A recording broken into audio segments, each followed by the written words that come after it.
So when Meryl asked me to speak, so I'm going to speak for a while, and then we will have a period for some questions and comments and things as well at the end.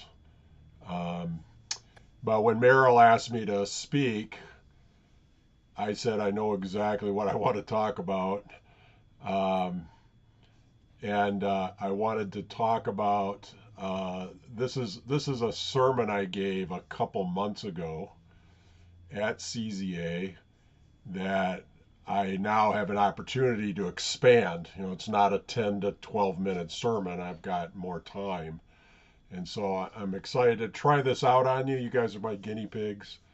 Hopefully, it's all good stuff. But the focus of this is being Mishkan, becoming like a Mishkan, intentionally engaging other people in our daily lives with compassion. It's been a focus of mine of late, and I hope a focus for the rest of my life, however many years I have left. So I wanted to start with just a little bit of background for you all. Some of you have heard some of this before, some of you haven't. But why this is such an important thing to me. Uh, when I was 17 years old, in high school, I took a comparative religions class, and one of the books we had to read was Siddhartha by Hermann Hesse. And I was absolutely blown away from this little simple book. Uh, my dogs are barking. Uh, and when I read this quote in the book, it's towards the end of the book, and it says, "The face of Siddhartha was radiant, his smile was radiant. And as he gazed at Govinda, Govinda was his friend. They kind of go on a spiritual journey together, but they get separated for years. Govinda's heart quivered with a feeling of deep awe and yet of the greatest love." And I can remember 17-year-old me going, I want to be like that. I want somebody to have this reaction when they look on my face. Dial ahead a number of years. I was flying on a red eye on a business trip one night. This is probably 30 some years ago now. And I came across Matthew 11:28, where Yeshua says, "Come to me, all you who are weary and burdened, and I will give you rest." This really struck me, and I sat back on the plane at 36,000 feet while a lot of people were sleeping, and I just started singing this verse over and over again in my head as kind of a meditative practice. And something happened that was very unsettling for 25-year-old me is I began feeling like I was singing these words, not Yeshua. And I freaked, to be honest. I was like, is this like hubris that I'm taking on Yeshua's words? But um, after months of reflection and prayer, I realized no, this is exactly what God wants us to do. He wants us to be this healing presence to people that we encounter in day to day life. And then finally, the most dramatic one is I was sitting on a rickety folding chair in my children's dojo one day. Of all places to encounter God. uh, but, God has a sense of humor, I suppose. Here it is right here. And I was finishing this book by Michael Visegrad called The Body of Faith. Fantastic book, by the way. Highly recommend it. Oh, I didn't put this on my further reading slide. I guess I should do that. And toward the end of the book, he says this: the tzaddik, a tzaddik is like a righteous person. is the pivot of Judaism. One felt God's presence and his presence. Such people eliminated their egos and lived to serve God and their fellow man. They loved those with whom they came into contact. They could do no harm, they could do harm to no one. And those who came into their presence found themselves transformed. It was the closest approximation available to entering into the presence of God.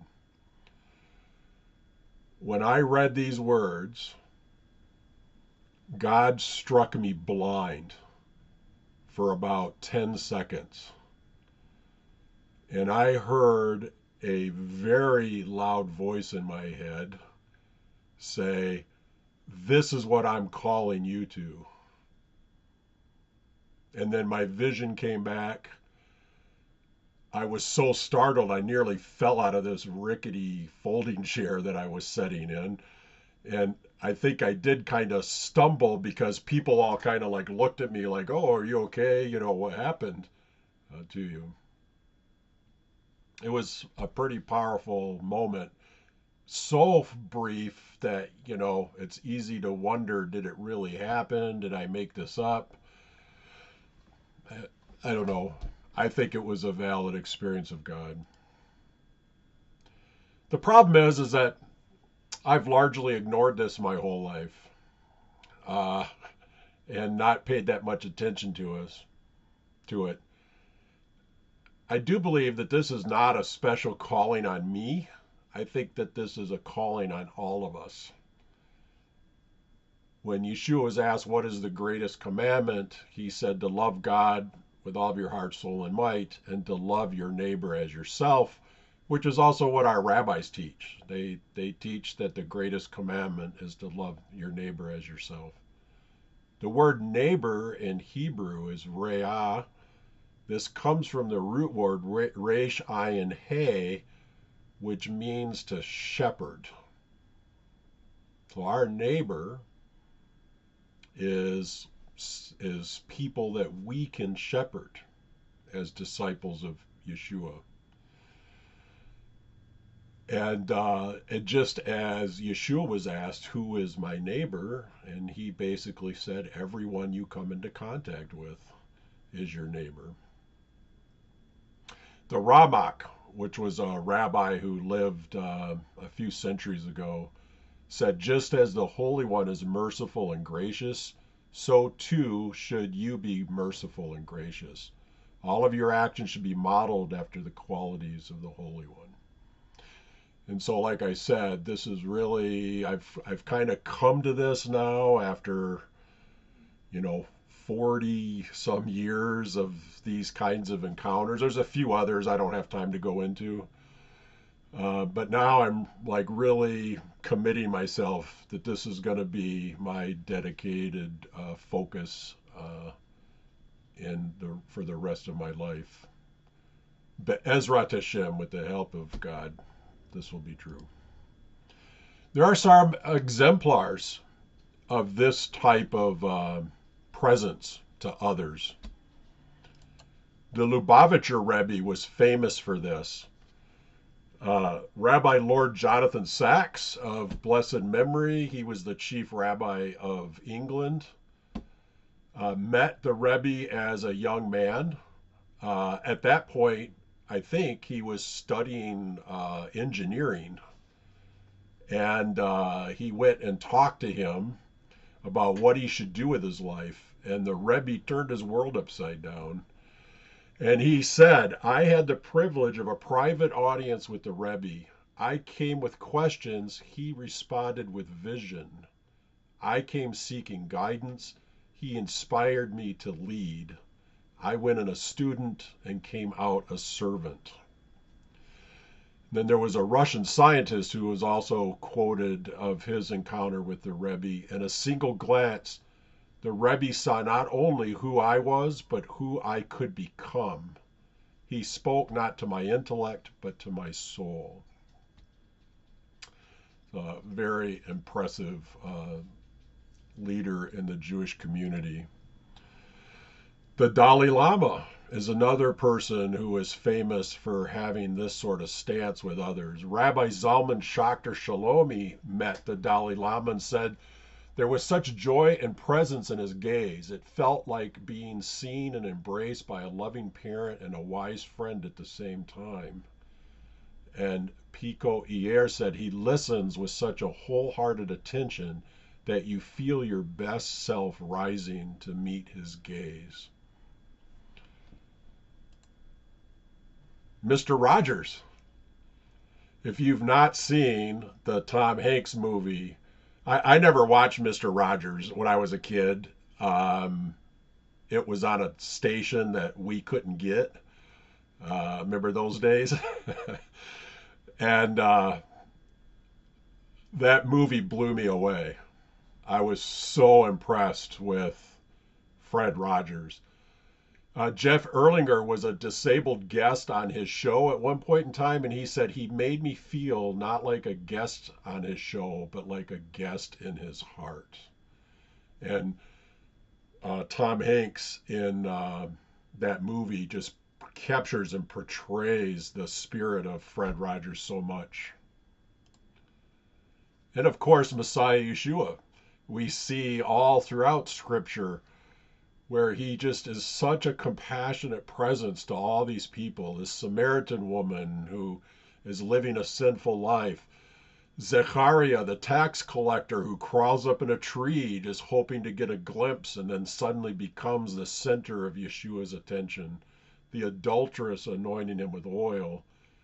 Peter, Shimon Kepha, in such a compassionate restoration that Yeshua does with him on the beach after his resurrection.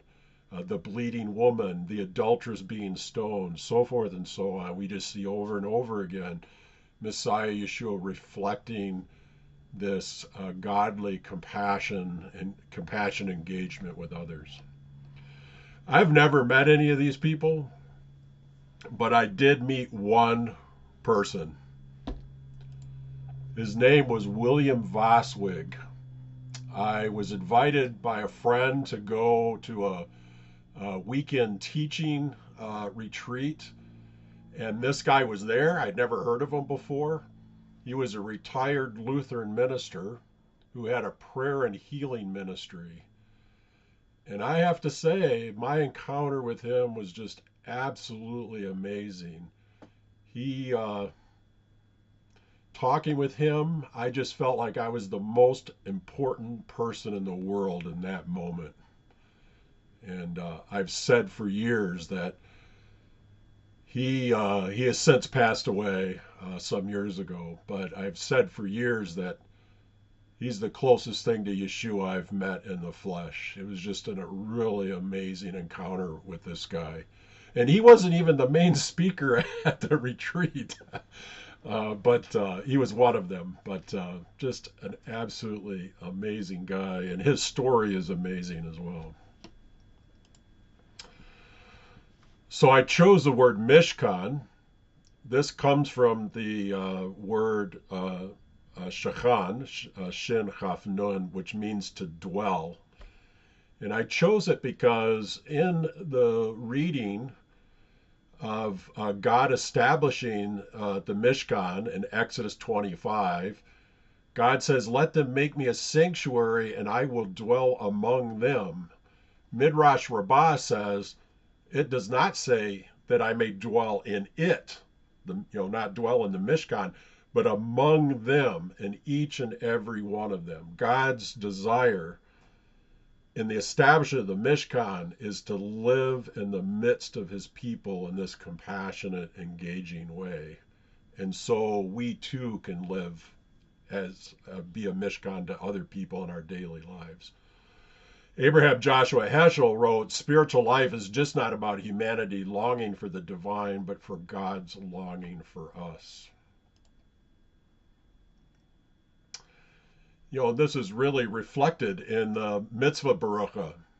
Every mitzvah barucha says, "Blessed are you, O Lord our God, King of the universe, he who ... who gave us the Torah, he who commanded us to do this or that." our sages tell us that this represents God's transcendence and yet his immanence. God is above creation, but he has this strong desire to be intimately involved in his creation as well. And so there's this twofold interaction that God has with us. Our sages talk about the Shekhinah, which again comes from that same root word that Mishkan comes from, of this female aspect of God that dwells with Israel. And God, there's a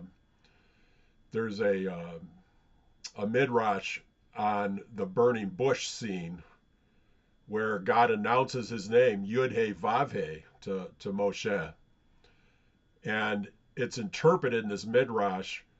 We often hear this like "I am that I am" or "I will be that I will be." In one midrash, it says, "I am with you in this exile, and I will be with you in all future exiles." And we see this really culminate in the book of Revelation, where God says, "Behold, the dwelling place of God is with man. He will dwell with them, and they will be his people, and God himself will be with them as their God." And every time I read this, I just kind of get this sense of just like God's joy that this has finally come to its ultimate fruition, and in that way. So we too could be Mishkan. We can join in Hashem's work. We can be a loving presence to others. In the Tanya, it says when a person creates space for God, he becomes a mikdash ma'at, a small mishkan. Rav Kook says the goal is not to escape this world, but to bring the light of Torah to everyday life. We become vessels of God's presence. The Baal Shem Tov says every kind word or welcoming a stranger builds a brick in the heavenly Mishkan. And he also said, wherever a person walks, they are bringing the Shekhinah with them. So how do we become a Mishkan? If we have this call, if we have this vocation, how do we do it? This is the part that I got to add because, in a 10 to 12 minute sermon, you can't go into all these sort of practical details. Well, first of all, I have discovered it takes work. It like any other skill that you have to develop. The Dalai Lama said that it takes determination, it takes effort, and it takes time to develop this skill of being a compassionate presence to others. We have to set our mind on this goal, though. It has to be like a daily commitment to this, which is what Kavanah is, right? Kavanah is this intention, this focus that we want to achieve this. And we have to train like you do when you go to the gym. As we train our minds to be a compassionate presence to others, to be in a Mishkan, it's like every time we do some sort of a training, whether it's praying about it, doing a meditation about it, reading a book about it, whatever it may be, those are like doing reps when you're lifting weights in the gym. You're building up those muscles.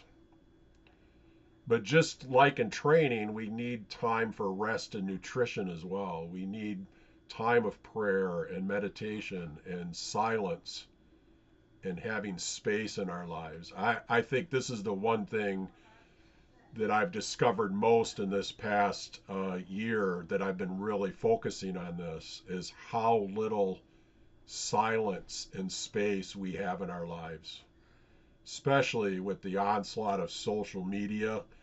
And if you're a computer techie junkie like me, it's so easy to fall into just constantly having noise come at you in all kinds of ways. And I think that doesn't give us that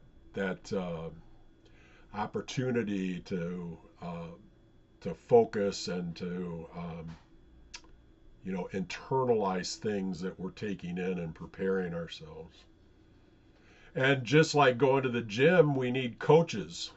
These could be found in books, spiritual leaders, spiritual directors. Therapists can help us on this journey as well, because oftentimes we can't be a compassionate presence to others because we got our own issues that are going on that become blockages to this. So it all takes work. Rav Shaul said, "Brothers, I, for my part, do not think of myself as having yet gotten a hold of it, but one thing I do, forgetting what is behind me and straining forward toward that what lies ahead, I keep pursuing the goal in order to win the prize." Now, he was talking about salvation in general, but I think we can see this as like the race we're running to be this compassionate presence and engagement with other people in our daily lives as well. The second blessing in the Amidah is called Gvura, which means might. But notice how God's might is expressed. You are mighty forever, Lord. You revive the dead. You are powerful to save. You sustain the living with kindness, revive the dead with great compassion, support the fallen, heal the sick, free the captive, and keep faith with those who sleep in the dust. What this is expressing is that God uses his might to be this source of aid and kindness and compassion. May we all use our might, our gevurah, in the same way. It's also imperative that we set aside our ego. Like Visegrad said in that statement that I read, we tend to be preoccupied with our own concerns and desires and needs, and we have to set aside our ego. We cannot truly be present to others if we are caught up in these things. We cannot bring God into the situation at all. And we read this if you use the CZA liturgy, which I think you guys do at Beth Messiah as well, right? At the end of the service, we read from Philippians 2, though he was in the form of God, he did not regard equality with God as something to be possessed, but emptied himself, took the form of a slave by becoming like human beings, and humbled himself by becoming obedient even to death, death on a stake as a criminal. This is Yeshua setting aside his ego, setting aside his rights and privileges in order to serve others. May we do the same. But people could be challenging. It's not just that we are to be compassionate with the people that are easy to be compassionate with. We need to be compassionate with everyone. How do you love the unlovable? It's easy, I think, for us to dismiss or ignore or even sadly mistreat people that are difficult to love. This really requires us to develop that act of that trait of empathy. Everyone has a backstory that we don't know about that might be causing them to act in a certain way. Henry Wadsworth Longfellow said, "If we could read the secret history of our enemies, we should find in each man's life sorrow and suffering enough to disarm all hostility." So it's giving people space to be frail, to be imperfect. Saforno said God still insisted on being with Israel even after the sin of the golden calf. He points this out from the story. How much more so should we be with others even in their sinfulness? And of course, Hosea's whole life became a parable of God not willing to let Israel go, even though Israel was an unfaithful wife. May we not let people go just because they misbehave or are difficult to love. I think that something that can help us in this goal is to take the stance of Father. This is something that came to me as I've been reflecting on this. And this goes back to that whole transcendence immanence thing. The stance of Father is like this loving, transcendent detachment. We need some distance from other people in order to see them clearly and not be pulled into reacting negatively to them. Um, and I think for me, just having that mindset, every situation I'm going in, I try to think of myself as I'm like the Heavenly Father in this place, and these are God's beloved children. And maybe they got some scars and warts, but they're His beloved children just as I am His beloved child.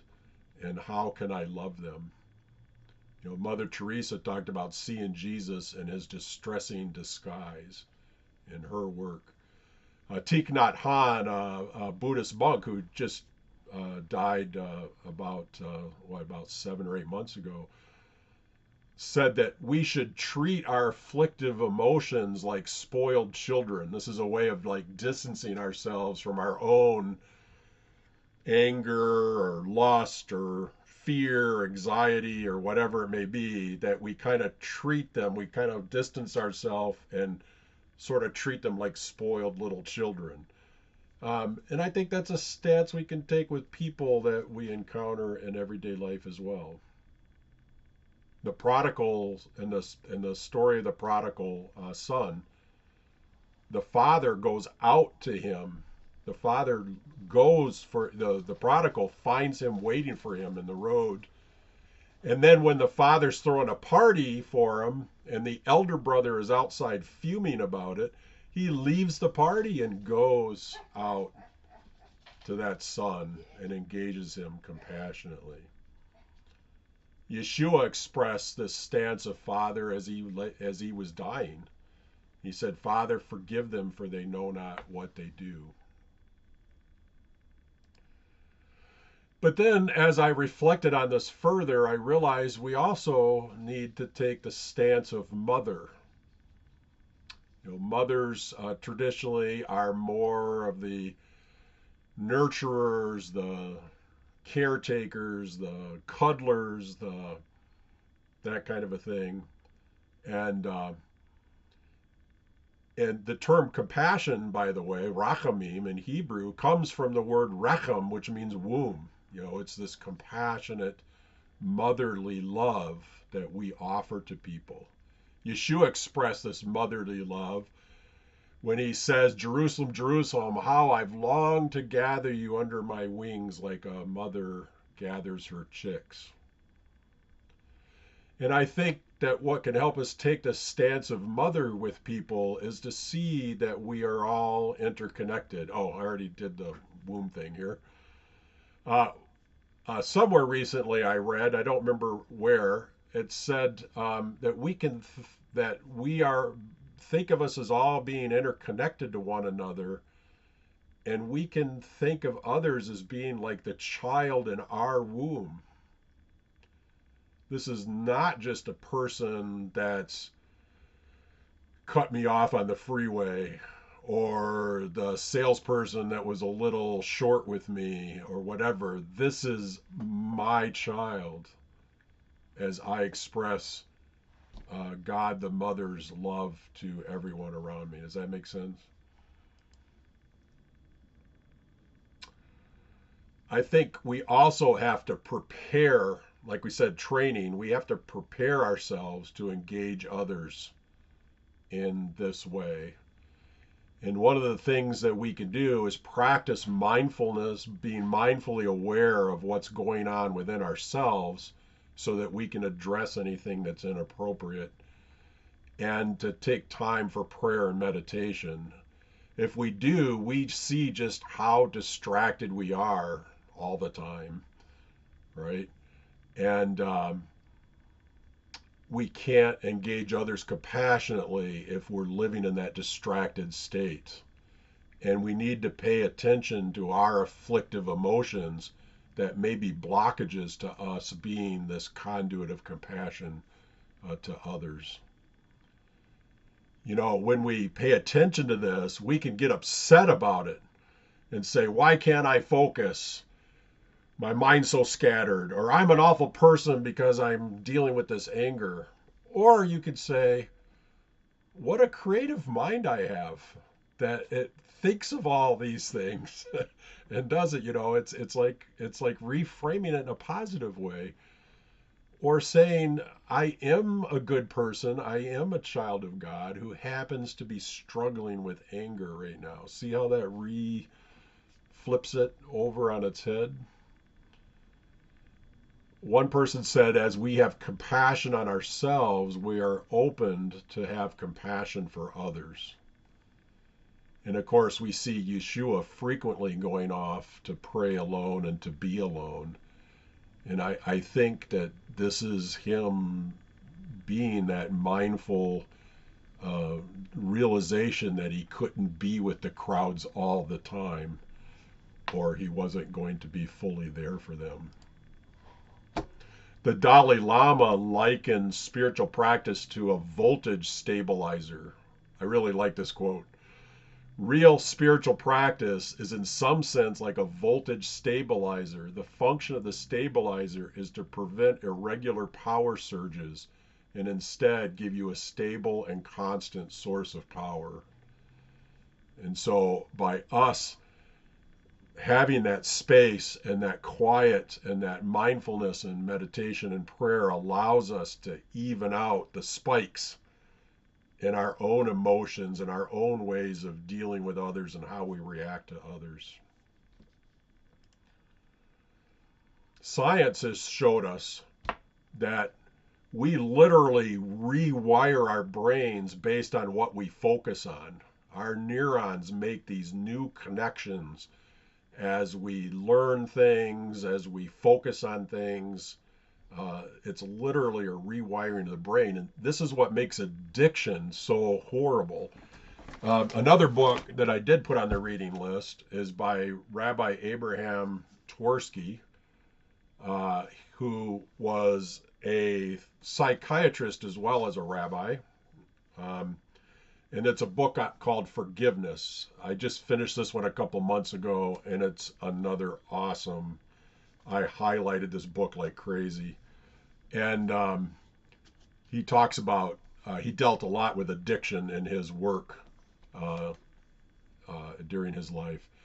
And what's so heinous about addiction is that your brain rewires itself to need that substance, whatever it is. If it's drugs or shopping or, pornography or whatever it is that you've gotten addicted to, you've rewired your brain and it now needs it.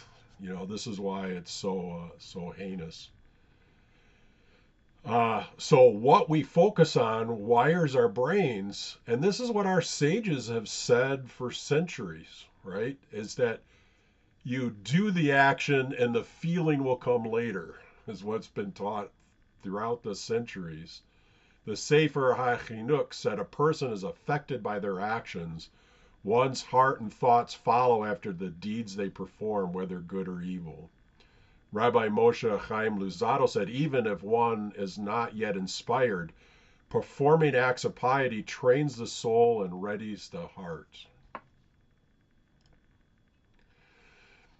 I think another way of setting our mind and our attention on encountering people in a compassionate way is to think about it as like borrowing something. Something my parents taught me is when you borrow something like a tool, you always try to return it in better condition than when you got it. Did your folks teach you this as well? I think we can think of each encounter with a person in our lives as a borrowing. And we can say to ourselves, how can I leave this person in better condition than when I first encountered them?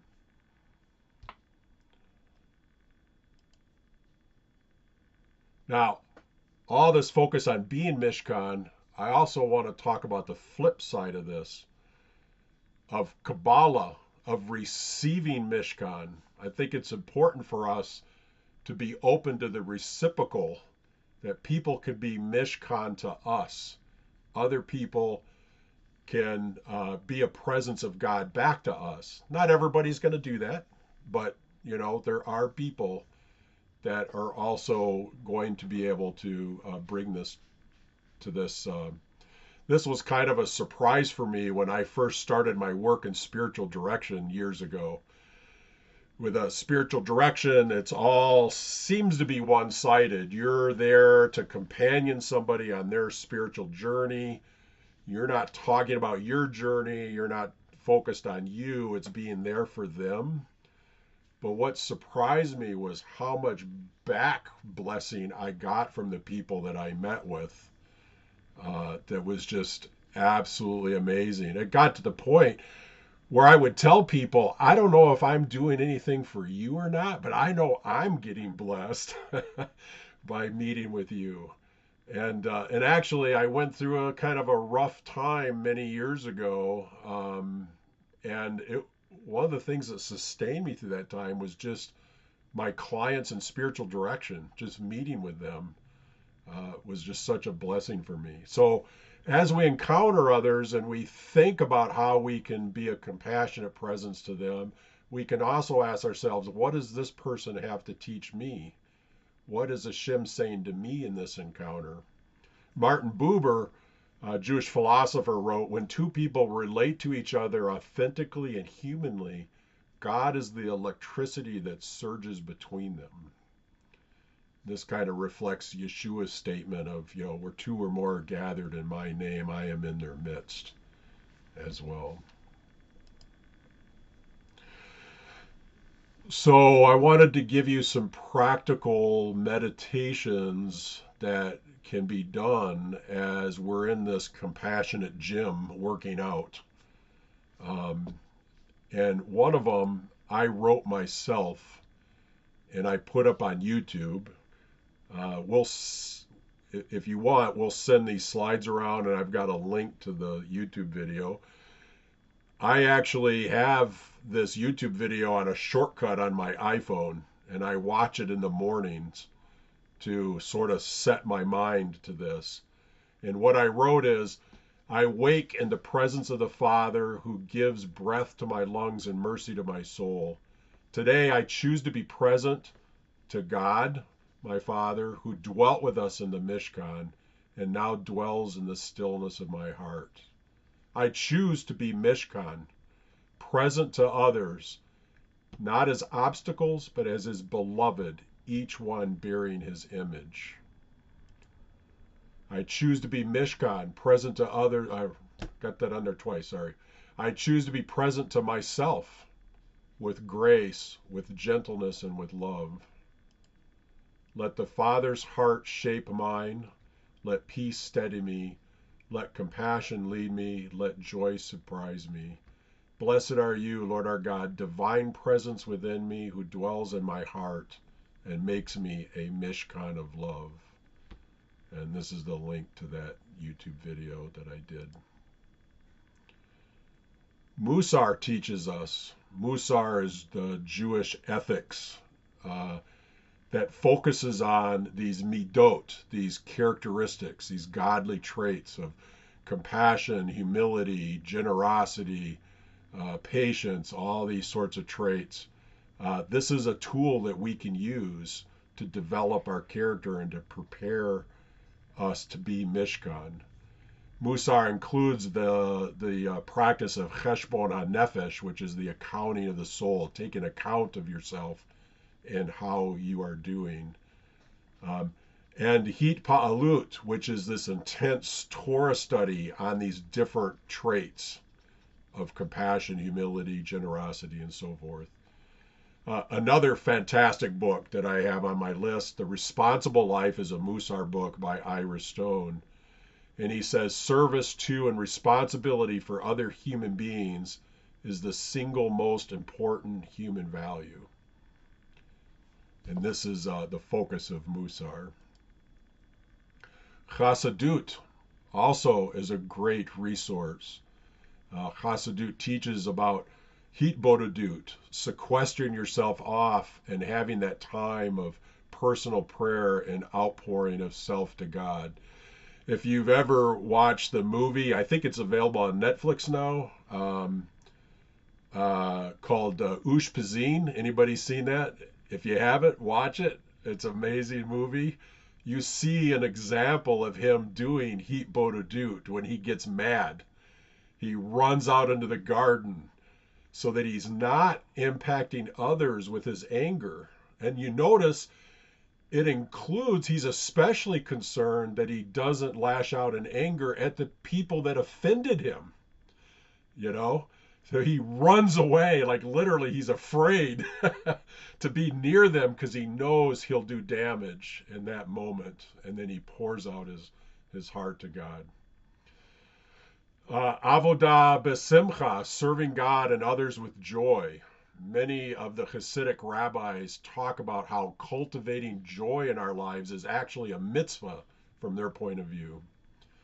This betul, this teaching of nullification of self, of setting aside the ego.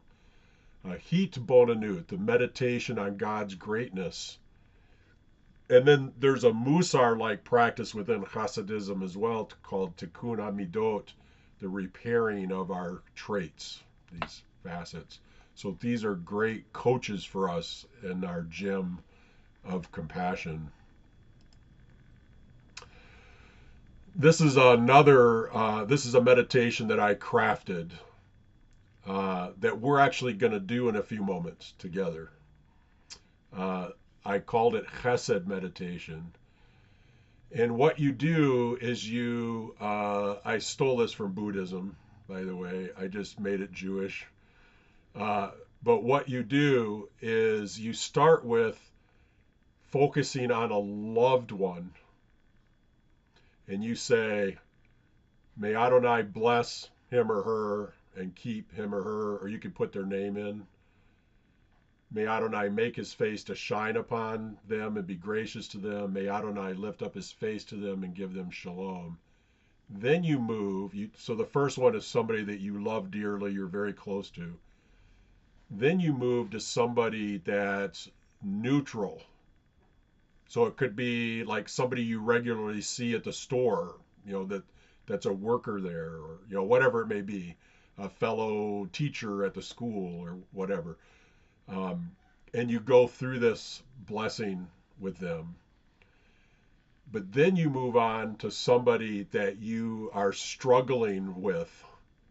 Maybe they've offended you in some way, maybe they annoy you in some way, whatever the case may be. And you do this prayer for them. So you're visualizing this person in your mind as you're speaking these words of blessing over them. And then it can go on to be like, I think when I did this, I added next was like Israel and the church, those who are grafted in, and then all of creation was my ultimate big one that you can do. This is a great way that we could just pick this up and use this on a regular basis to focus our hearts and minds on being a blessing to others. This is one that I recently learned about from the Dalai Lama. So I stole this from the Buddhist as well. In Tibetan, it's called Tonglen, which means giving and receiving. I made it Jewish. I called it Nesiat Seval, carrying suffering of an other.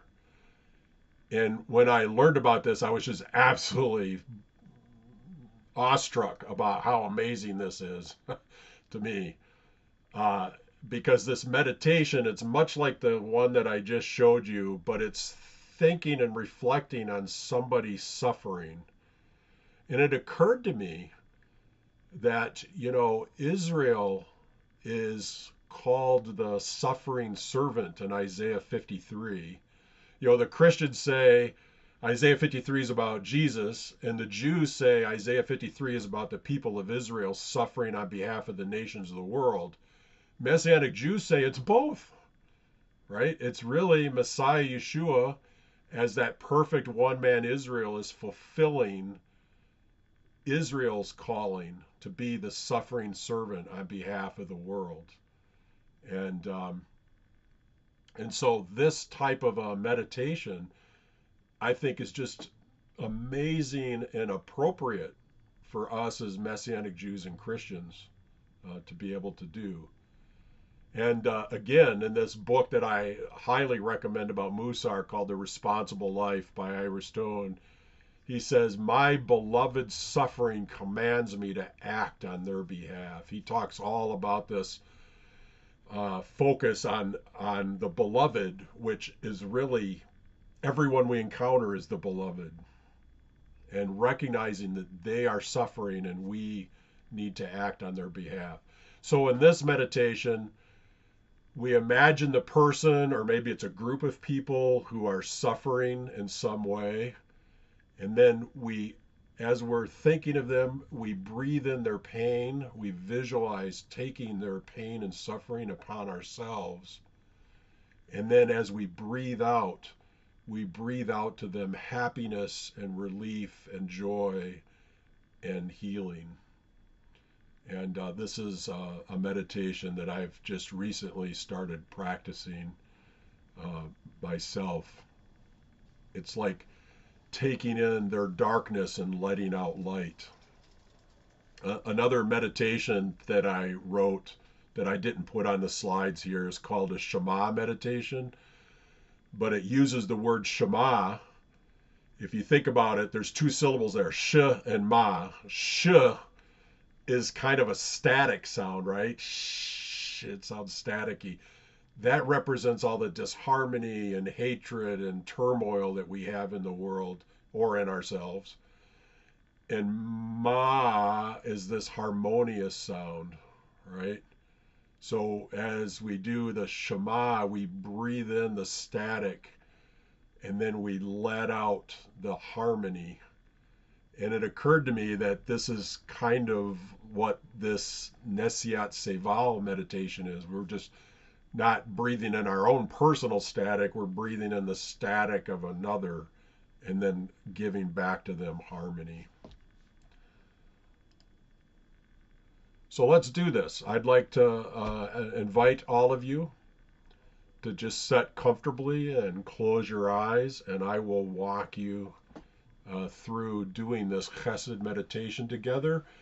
And then we'll be done and we can open it up for discussion and comments from folks and all that. The last slide here, I just listed some of the books that have been very influential with me that, for you, if you want to go and look at them as well. So just relax, close your eyes. And I'd like you to just picture a loved one in your mind's eye. It could be a spouse, a sibling, a parent, a good friend, your rabbi, whoever it may be. And then now you can just, I'm going to say them, but you can say him or her or say their name in your mind as you do this. May Adonai bless them and keep them. May Adonai make his face to shine upon them and be gracious to them. May Adonai lift up his face to them and give them shalom.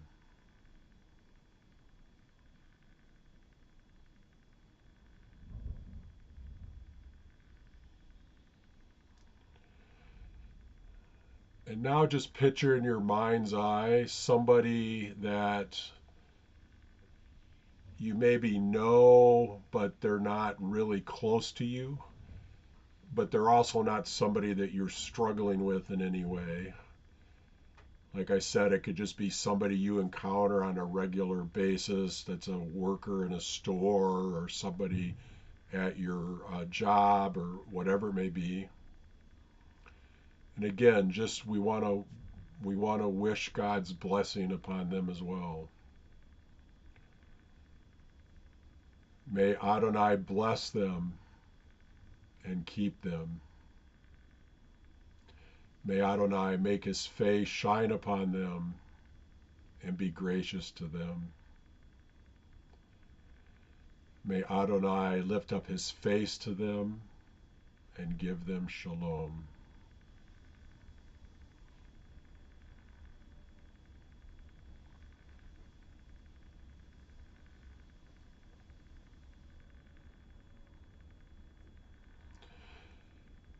And now a bit of the challenging one. Picture in your mind's eye somebody that perhaps you're having a conflict with in some way. It's usually best to, at least at first, not pick somebody that it's a really strong conflict.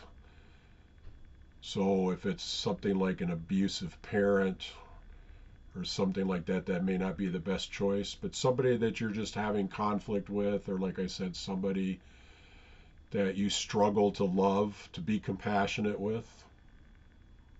Picture them in your mind's eye. And again, we'll pray the priestly blessing over them. May Adonai bless them and keep them. May Adonai make his face to shine upon them and be gracious to them. May Adonai lift up his face to them and give them shalom.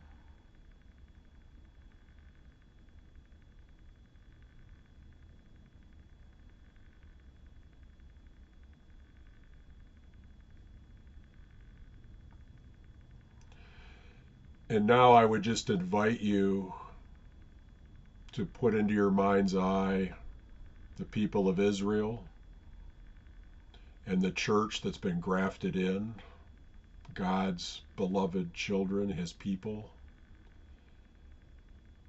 And again, we'll just say the words of blessing over them. May Adonai bless them and keep them. May Adonai make his face to shine upon them and be gracious to them. May Adonai lift up his face to them and give them shalom.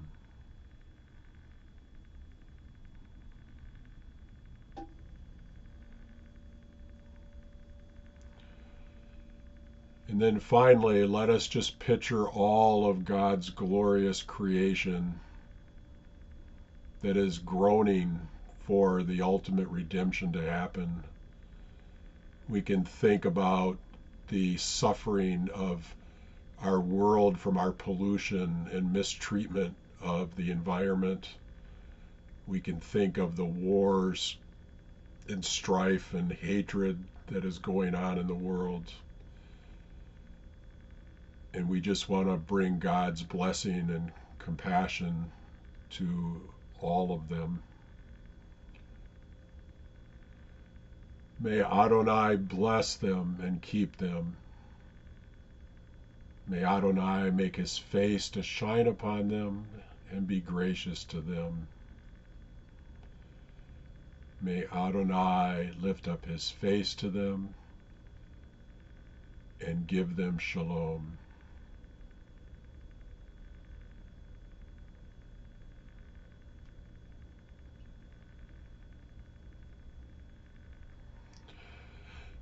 So thank you for doing that meditation with me.